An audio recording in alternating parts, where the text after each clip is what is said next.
Hello everyone, welcome to Eklavya study point और मेरा नाम है सचिन। और आज की इस वीडियो में मैं आप सभी को क्लास 12th हिंदी इलेक्टिव से जो आपकी कविता है बनारस और दिशा, इसके मोस्ट इंपॉर्टेंट क्वेश्चन आंसर्स करवाने वाला हूं।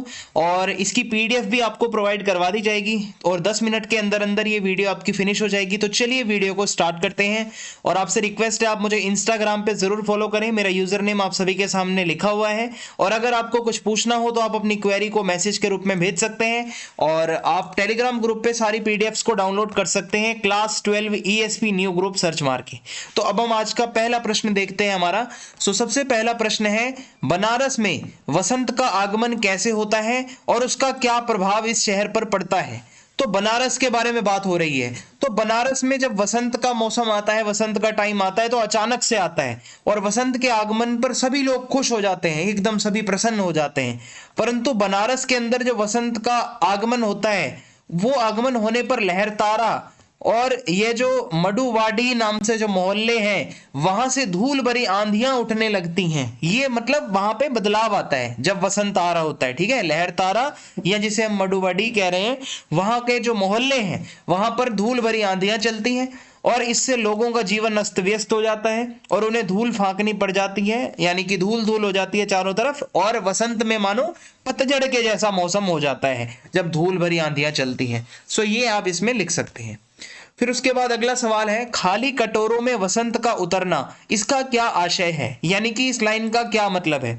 तो इसका मतलब यह है, कवि यह स्पष्ट करना चाहता है कि वसंत के आने पर जहां सारे बनारस शहर में धूल भरी आंधियां चलने लगती हैं, उसके साथ साथ जो लोग भिखारी हैं, जो खाली कटोरे लेकर बैठे होते हैं, वो इस उम्मीद में बैठते हैं कि वसंत के आने के बाद यहाँ पर टूरिस्ट लोग आएंगे, त्योहार वगैरह आएंगे, तो हमारे इन कटोरों में कोई 4 पैसे डालेगा, तो हमारे खाली कटोरों के अंदर जो दान देने वाले लोग हैं वो दान से हमारे कटोरे भर जाएंगे।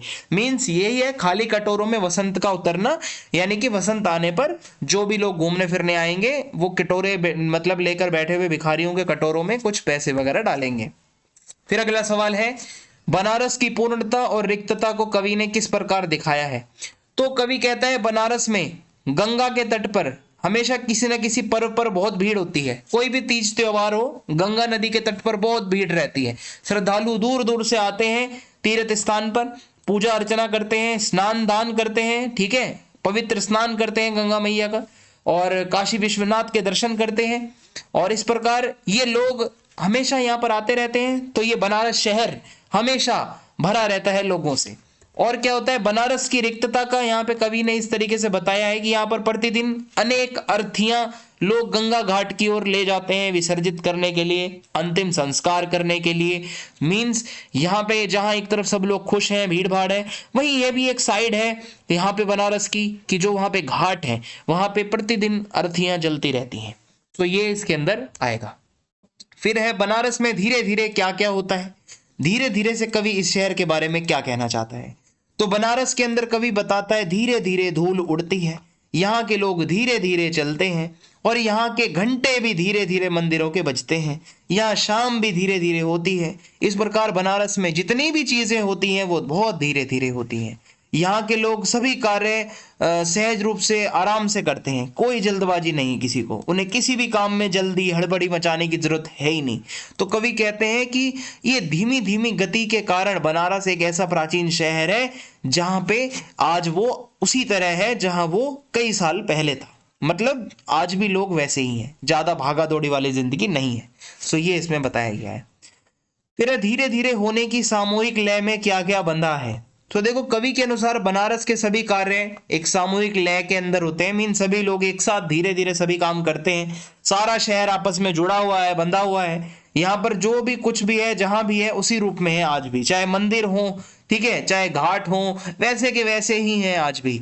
और गंगा भी अपनी नदी जो है उसी स्थान पर बहती है। गंगा किनारे नाव भी वहीं पर खड़ी है। तुलसीदास जी की जो खड़ाऊ है वो आज भी कई सालों से उसी जगह पर पड़ी है। सो सारी चीजें बंधी हुई हैं वहीं की वहीं। फिर उसके बाद है अगला सवाल हमारा, बच्चे का उधर उधर कहना क्या प्रकट करता है। तो देखो, बच्चा जो है वो, उससे जब कवि पूछता है हिमालय किधर है, तो वो कहता है उधर उधर, यानी कि जिधर भी उसकी पतंग ऊंची उड़ती जा रही है उधर ही हिमालय पर्वत है।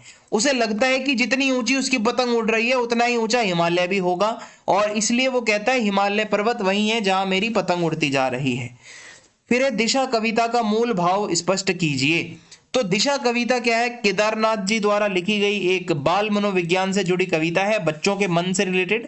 कवि कहता है कि बच्चों की जो इच्छाएं होती हैं उनकी जो साइकोलॉजी होती है वो अलग ही होती है। कवि जो है वो पतंग उड़ाते हुए बच्चे से पूछता है कि हिमालय किधर है, तो बच्चा कहता है कि हाँ हिमालय वही है जहां पर मेरी पतंग भागी जा रही है। तो हर व्यक्ति का अपना एक यथार्थ होता है, हर किसी का अपना एक पॉइंट ऑफ व्यू होता है, दृष्टिकोण होता है। बच्चा अपने ढंग से देखता है हिमालय की, भाई मेरे अकॉर्डिंग जहां मेरी पतंग है वही मेरा हिमालय है। तो ये उसका एक दृष्टिकोण है, एक पॉइंट ऑफ व्यू है। सो इसी के साथ ये वीडियो यहाँ पे खत्म होती है। अगर आपको वीडियो हेल्पफुल लगी है तो आप चैनल सब्सक्राइब करें, वीडियो को लाइक करें, वीडियो को शेयर करें। जय हिंद, जय